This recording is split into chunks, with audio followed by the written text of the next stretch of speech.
Good evening, Malaysia and followers from around the world. The country's biggest concern is, of course, the COVID-19 pandemic. It has affected each and every one of us. There's no escaping. If you follow the chat groups among our friends, the neighborhoods, this is one issue that we can't run away. Everyone is now an expert, okay? So today, we want to ask very simple questions that everybody wants to ask, but sometimes they not want to ask because they do not want to appear stupid. But there's no stupid questions here, okay? These are questions which everybody asks. So with me here is, of course, our guest, Douglas Lim, the incredible comic who has made us laugh when our country is going through tough times. And as he says, the worse that we get into, the better that he becomes in his lines, okay? So, Douglas has set a record for having 1 million views in one day. Now, that's a record, okay? For his spoof on Jangan main-main ya, jangan provoke ini, okay? Normal aja, itu kissing, trains kissing, tak ada apa. What happened was there was a missile, and there was a building, and they kiss each other. But And where you from? Patutlah China. Africa, in India? Chindian. Oh, Chindian. No wonder lah. Tak sebab kan muka Melayu tapi nama DAP ya. So he has made us laugh and laugh. Thank you, Douglas. And of course, Dr. Kurjit Singh, who is the president of the Association of Private Hospitals in Malaysia.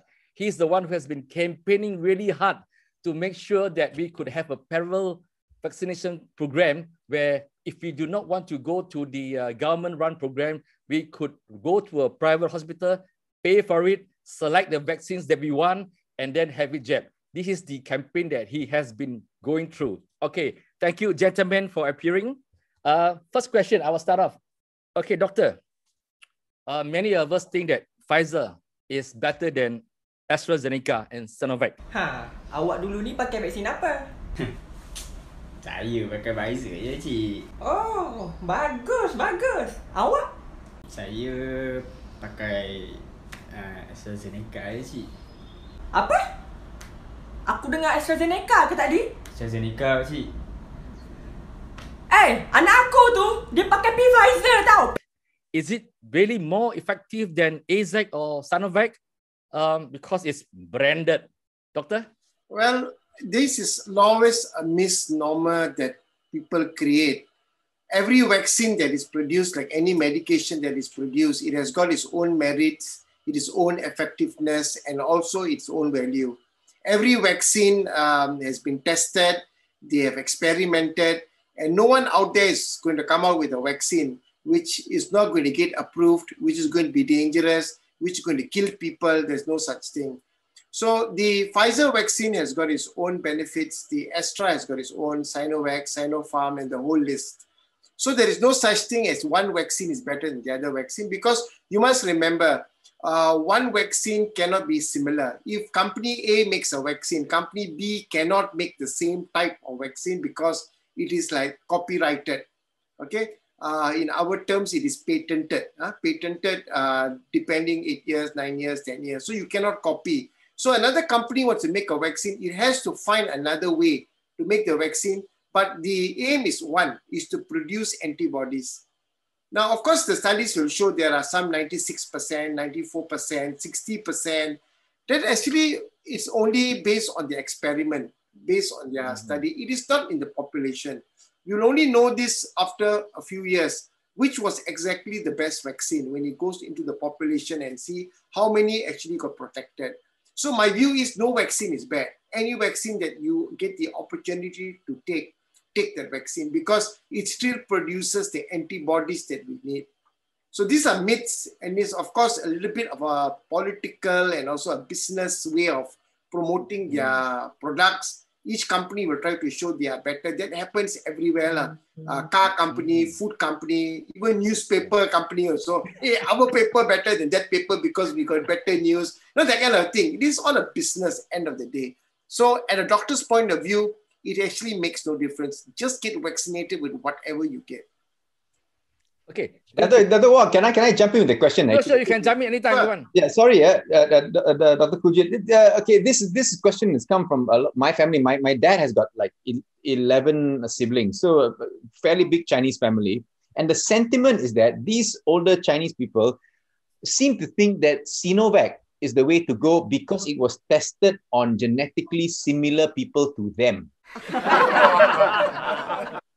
It was tested in China, more Chinese people, so therefore it is more effective for the Chinese people. This is what has been going on in my family chat groups. All these apets and assos are talking about, they want Sinovac if possible because Chinese. Any merit to that?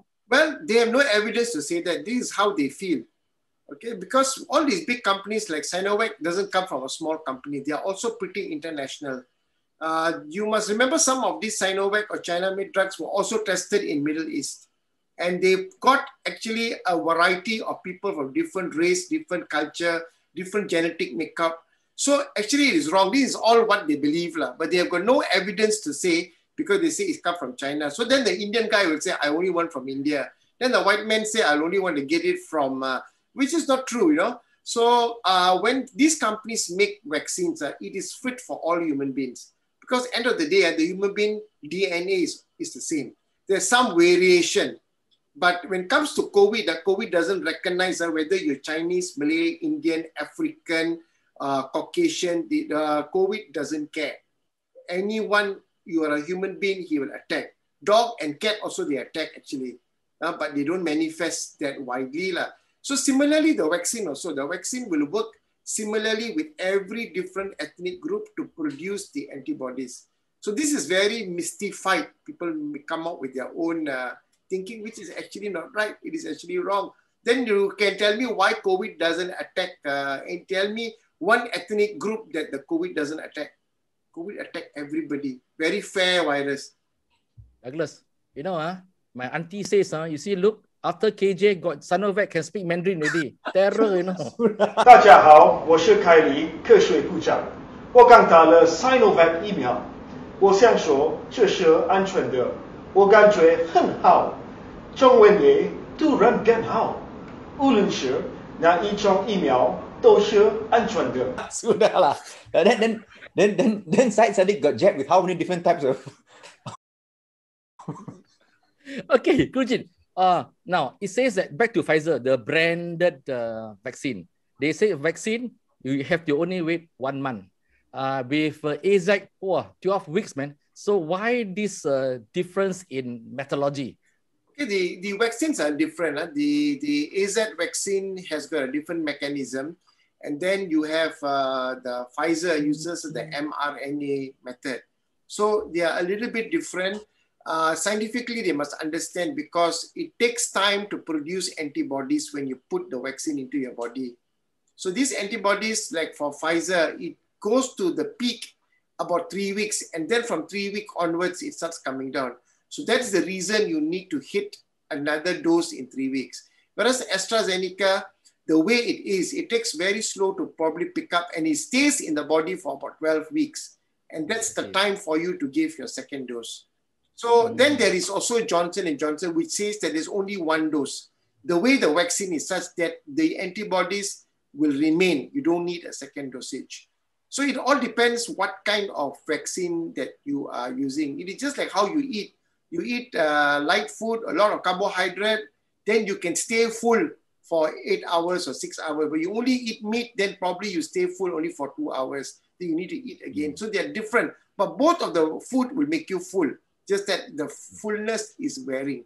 That's all it means. So it doesn't mean that Pfizer is more superior than AstraZeneca. As a doctor, we are not biased to all that.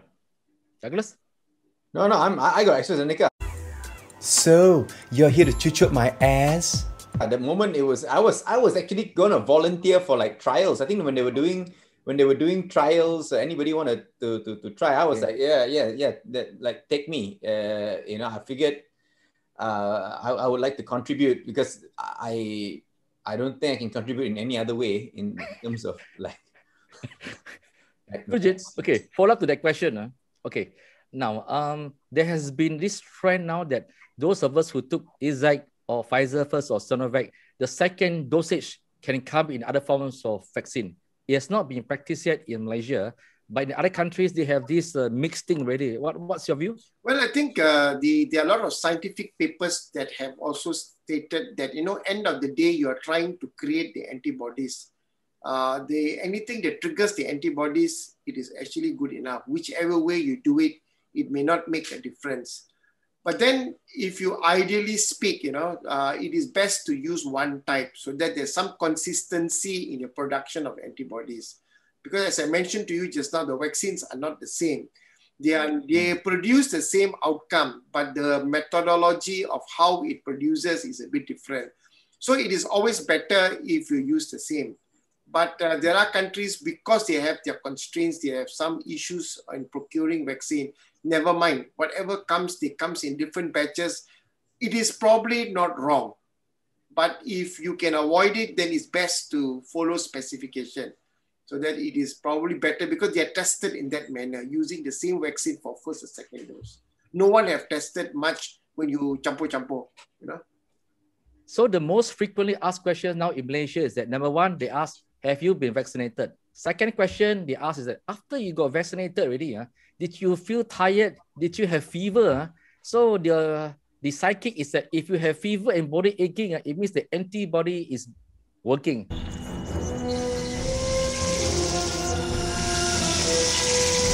And if you don't feel anything, like myself, like many others who don't feel anything, the next question they ask is that, oh, you think something wrong, not working? Is the antibody not working? Or did they give you maybe not enough jab, but maybe one quarter of the bottle, maybe not at all? What is this Malaysian mentality? Well, the side effects is very arbitrary. It doesn't mean that you do not have side effects. That means your vaccine was probably just plain water injected to you. Or maybe your dosage is not enough. Or maybe the nurse has kind of put it out of your arm and shoot onto the floor and actually put dry needle into your knee. All sort of things they believe. But actually our body is a very complex mechanism. It can react to a certain extent. Some people react differently to everything. So same like vaccine also, if some people react badly, you must also remember when patients get COVID, there are many of them got no symptom at all, but they're spreading it everywhere. But they got COVID. If I do a COVID test on them, they'll be positive. But they got zero symptom from day one.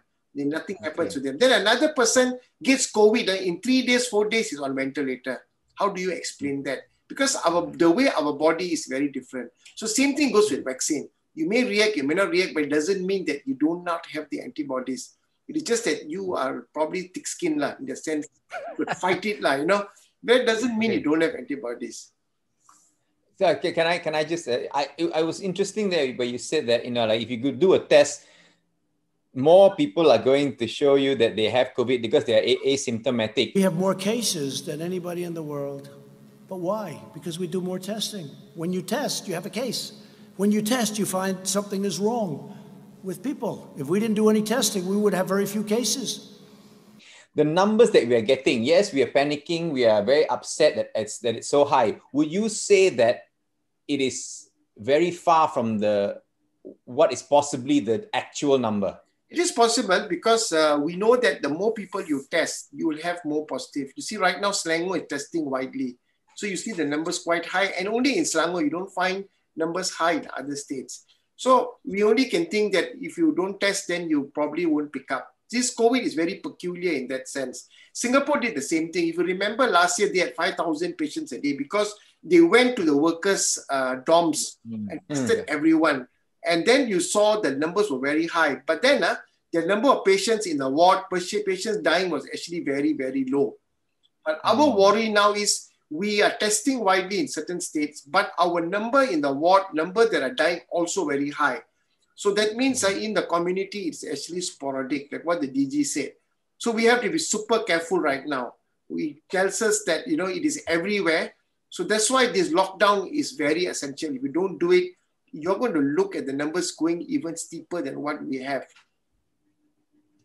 Kurjit, one bottle of AstraZeneca, is it true that it can be used for 3 dosage?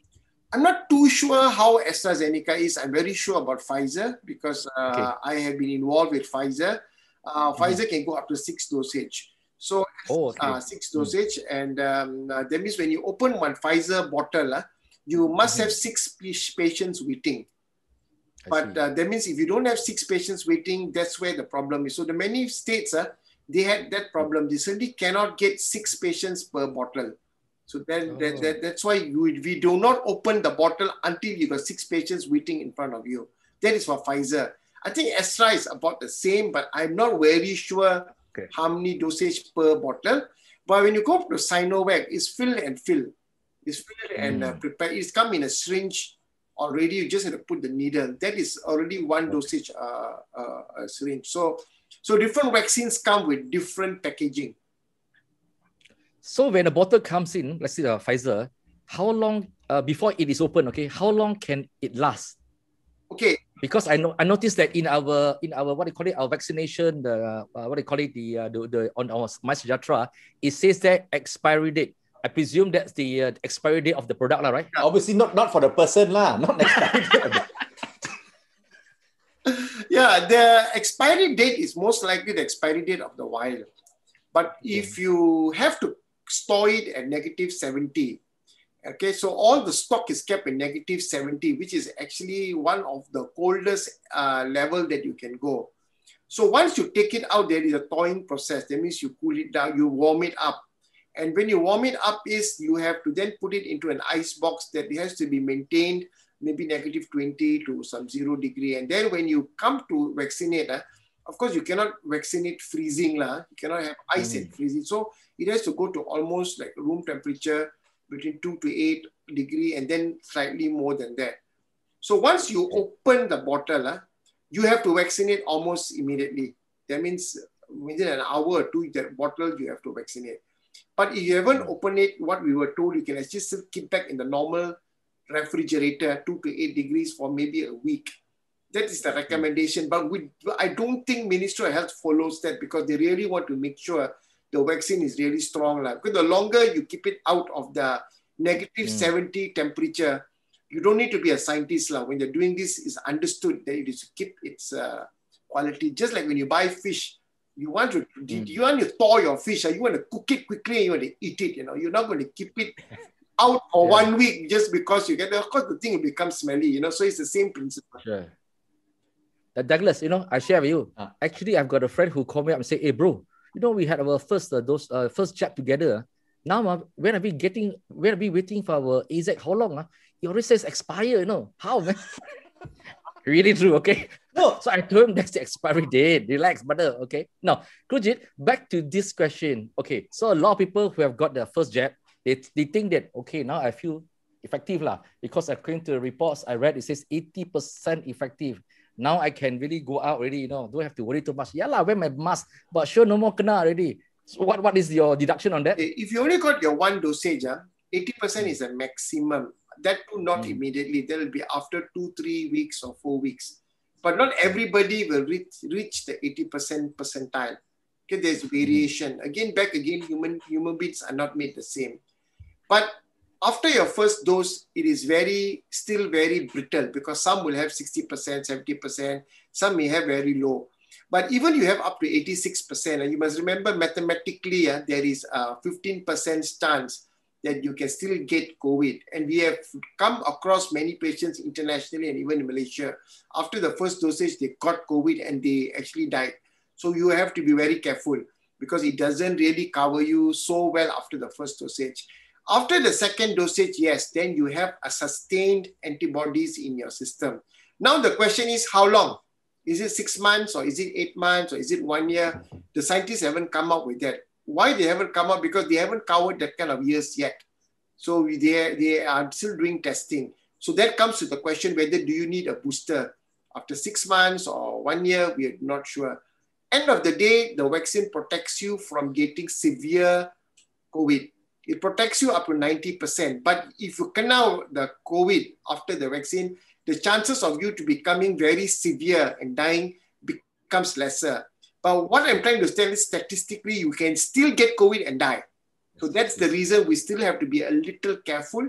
Though United States, they have said you don't need to wear a mask. But I think we are still worldwide, beside United States, we are still very careful. It's too early premature to come up with that kind of decision. So is what you're saying that we are basically now trying to find a way to live with COVID? It's not going away. We're not going to destroy it. We're not going to get rid of it. COVID is not something that you can destroy. Because in the world, I can give you 1,000 over viruses that are still hanging around. It is just that whether that virus is strong enough to cause you a disease. Whether we as human beings have become stronger than the virus, that the virus doesn't affect you anymore. So COVID will always be there, and COVID is probably always been there. Just that now the COVID has become very strong, and now it is stronger than your immunity. So that is the rationale of every vaccine. So even polio or smallpox is the same story also, just that it doesn't affect. Whether the vaccine has, the virus has disappeared from the surface of Earth, nobody can actually determine that. It is that we have become stronger because we got vaccinated, we got herd immunity. So the incidence of polio and smallpox is actually almost nil. I use the word almost nil because there are still once in a while you get some cases here and there in the world. But WHO did once made a very loud announcement that smallpox is totally eradicated. Eradicated in the sense that we don't get infected anymore. That's what it means. Now, you know that if you look at what's happened in the UK, most of the people there have been vaccinated, and we can see the rules have been relaxed. Masks have been allowed to be taken off, and that hugging is allowed.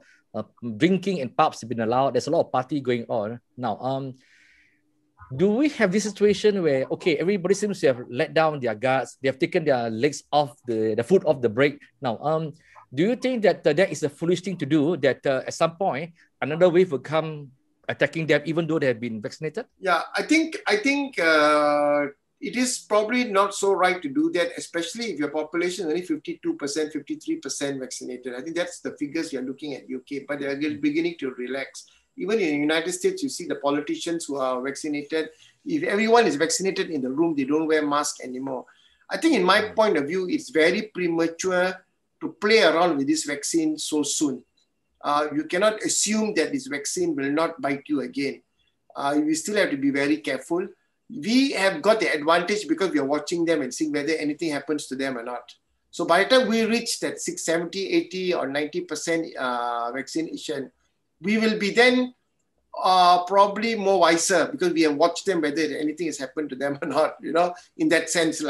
But in my personal opinion, I think it's still not so right to do that because we're just beginning to understand how this COVID is behaving, because last year we had no clue.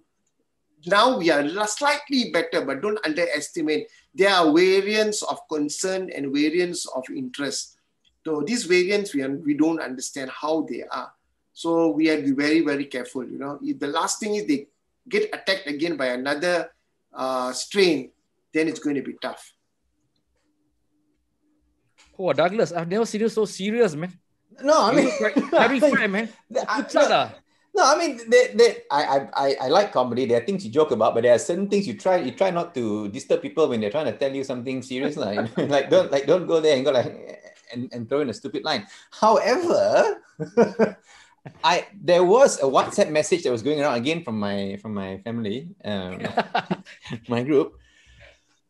Something about us getting some vaccine from China in bulk and then bottling it here ourselves. Are you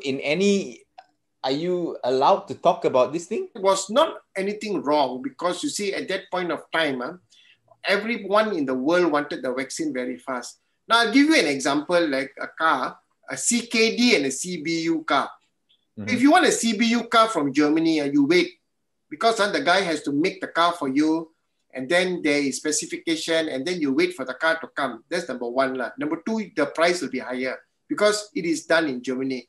But if you say you want the car fast, big production, a lot, quickly, I'll give you the component, you CKD, completely knocked out, you build your car.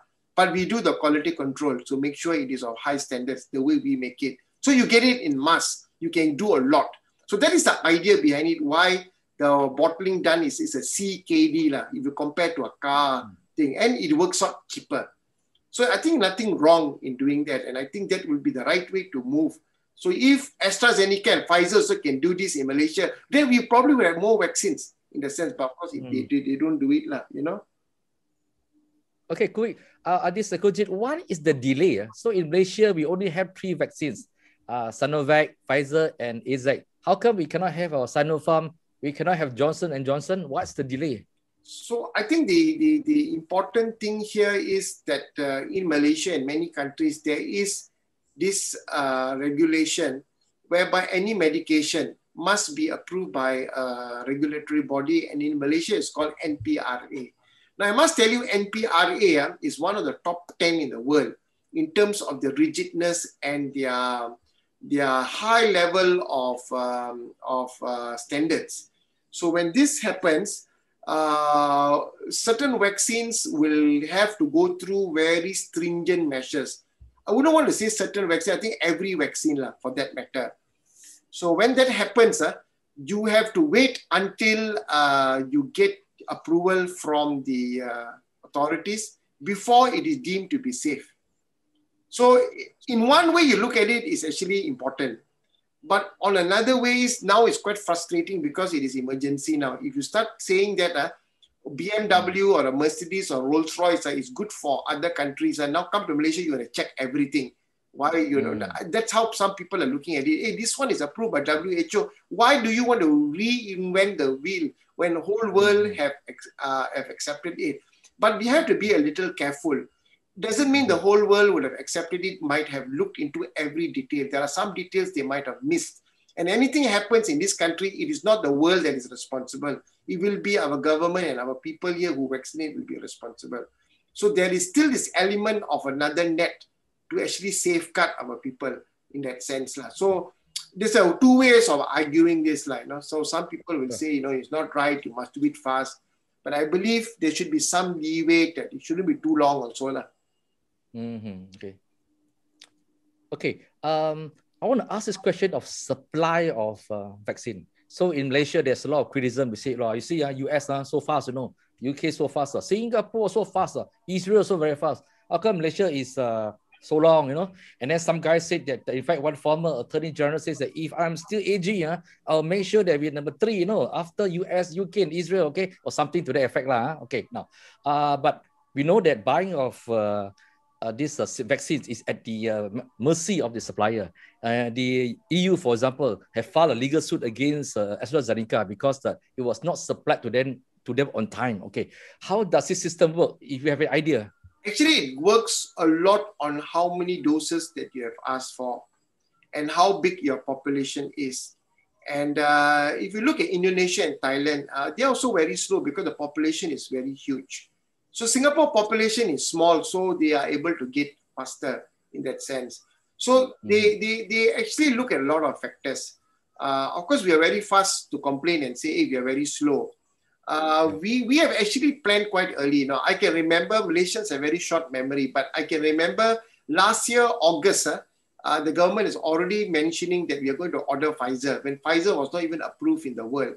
They have already put up the order. They already paid upfront some money to secure it.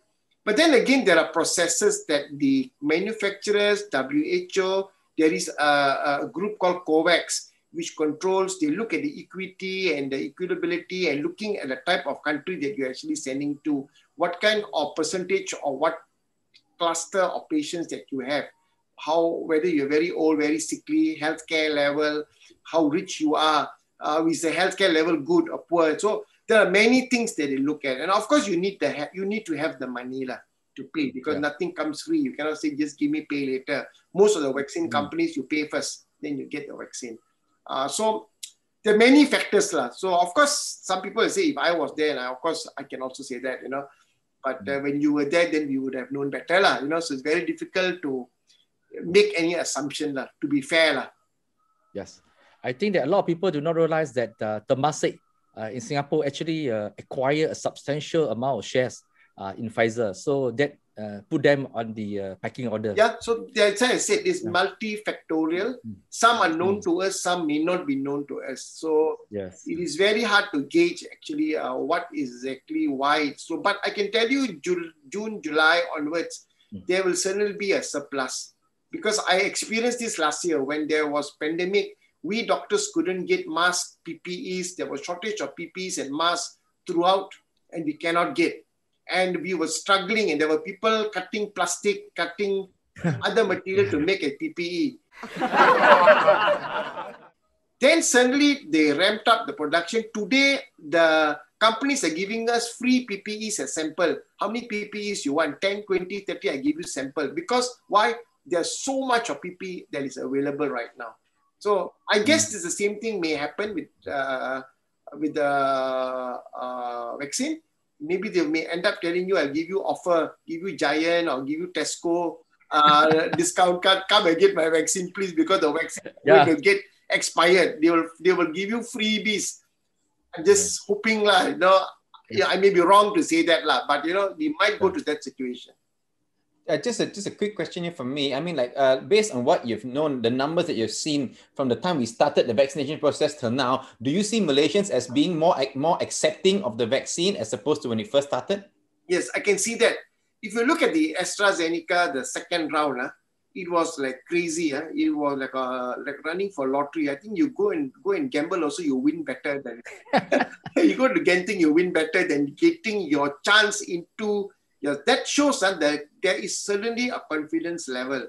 There may be two reasons why the confidence level. Why? Because the first batch of AstraZeneca, when they found that there was really not big number of side effects that came out, like someone died or many people died, people are basically scared of death, not so much of the side effect. So then they felt that, yes, I think I better go and get the Astra. Number two, the numbers that point of time, even now, certainly shot up very high. So that caused a lot of anxiety, and then people felt like, no, I think I better get vaccinated. Even if it's Astra, so what? So I can see that happening now, and it's usually like that. When more people start doing it, it's always like some group of people, you go first, see whether you're okay or not.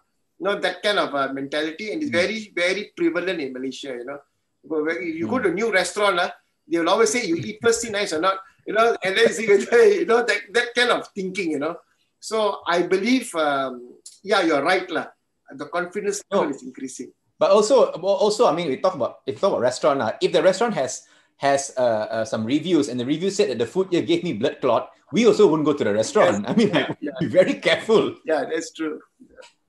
Okay, Kujit, you know that what do you call it? That Malaysia is very strict. Our borders have been closed.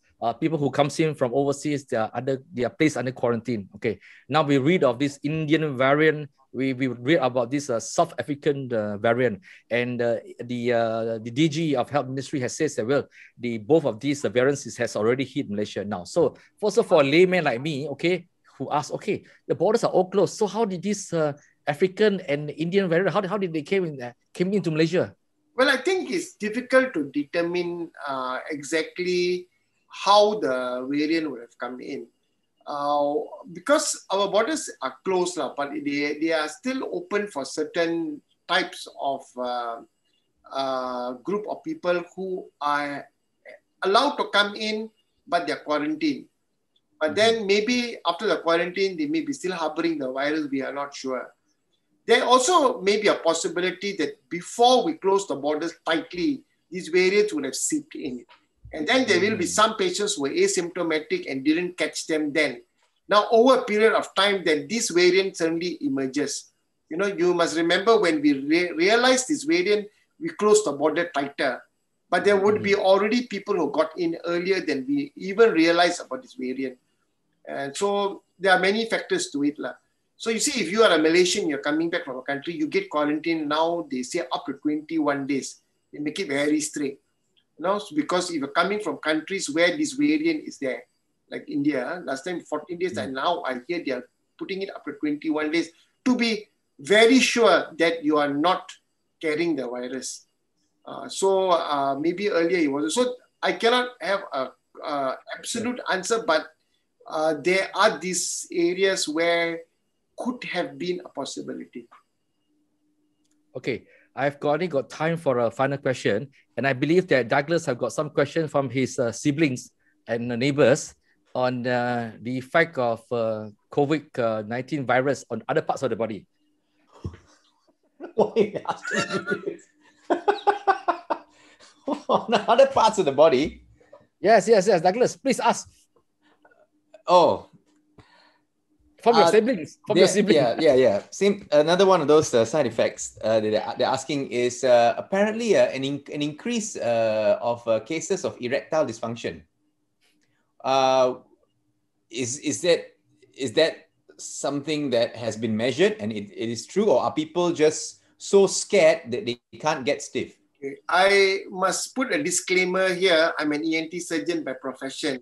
So my area of expertise on the other end of the body, but as a doctor, I can give you a little bit of information on that. Number one, it is not 100% proven from the literature that I went through when Dr. Siri sent me this same question. I quickly went through the literature, and the literature doesn't have anything that confirms it is 100%. But this virus produces these chemicals called cytokine. Now, this cytokine attacks the lining of the blood vessels anywhere in your body. We call it as the endothelial. Endothelial is the lining of the blood vessel. Any blood vessel in your body, it can actually attack. Not the virus, but this cytokine, this chemical is produced in your body. Now, probably and most likely, it can also go to the blood vessel down there. And that will narrow the blood circulation, the supply of blood circulation to that organ. So that is a possibility that the scientists have seen, because it can attack almost every blood vessel in our body. Now, the most important blood vessel, forget about the one there, the blood vessel supplying the lung is also blocked by the cytokine that is produced by the cytokine is actually chemical produced to fight against the coronavirus. Then the blood circulation stops to the lung becomes fibrous. Fibrous means it becomes like hardened, and then hardened lung cannot accept your oxygen anymore, so you cannot breathe. So on the same principle, it can attack any blood vessel, including the one there, down there. So there is a possibility, but we need to wait for literature to prove it. But I think that is not the number one thing the scientist is going to look for right now. Yeah. I actually thought the whole thing started from a miscommunication or a misunderstanding, because people with the COVID said, I cannot breathe. People heard cannot breathe. So, Douglas, Kurjit has put a disclaimer. I was consulting Dr. Google. So Dr. Google actually says that if you do not get yourself vaccinated, okay, when the virus hits you, and that when you are recording COVID-19 positive, the biggest problem that you have worried should be that you are 6 times likely that you have erectile dysfunction. So immediately I call out all my brothers and say, bro, I tell you better get yourself vaccinated. Don't worry about whether it's AZ, Pfizer or Sinovac, okay? If you wait, when you kena like that, you susah lah. I tell you, it works, okay? That's probably one way to motivate lah. Before the blood down there cannot work, you probably cannot breathe. Sure. Yeah. So you can't breathe, you can't take, you're still worried. Yeah. So all my brothers immediately say that I think I better get myself vaccinated. In typical Malaysian way, hey bro, you got jalan, I can potong you. I know, that is usual lah. Okay. Thank you, Dr. Kurjit. Douglas, for coming on board. I know you are busy, you got products to endorse, you got a lot of free food that's sent from advertisers. Please share with me. I did not run to the supermarket to stock up my house, okay? No need lah. No need, okay. So, yeah. Most important is please stay safe, Malaysians. I'd like to wrap it up with some words from the two of y'all, Kurjit and then Douglas as a celebrity. Kurjit, please. I think the most important now is we have to endure this final, in my terms, in my belief, I think this is the final PKP, the final total lockdown. Let's make this as the final one. And because the next step is we have to get vaccinated. All those anti-vaxxers out there, my advice to them is please don't do this anymore. You have to get yourself vaccinated. Stop believing the stories about vaccines are bad and all sort of crap that you listen from all over. It is not true. If not, means we're going to go on locking down like that for years together, and it's not good. So let's make this battle as our final battle. And I want to see end of this year, we celebrate Christmas in a very good, nice way, and welcome 2022, not the way we welcomed this particular year. And we can only do this if we work this together. The lockdown is to bring the numbers down, but the actual solution, as we believe now, right now, is the vaccine. Okay, Douglas, as the celebrity, with your wise words. I don't really have wise words. I usually just have funny words. But however, I mean, let's look at it this way, lah. I mean, a lot of people are not taking the correct action because they think it doesn't benefit them. We are making a lot of sacrifices so that old people don't die. We're making a lot of sacrifices so that weak people don't die. I don't think it matters anymore, lah. We are all in this lah right now, and I don't know how the variants are gonna happen. What are the new effects? But can we stop being selfish for the next 2 months and try and act to the best interest of our entire community if possible? Thank you, Kojit. Thank you, Douglas, for your time. Okay, Malaysians, please stay safe, stay at home, and stay sane. Okay. Follow Douglas Lim on his videos on his social media, and thank you so much. And Kojit for your what do you call it, your expertise, your medical advice to all Malaysians. Please stay in touch, follow us, subscribe. Okay, RealChunWai, Douglas, and Kojit. Thank you so much. Bye bye. Thank you. Bye bye.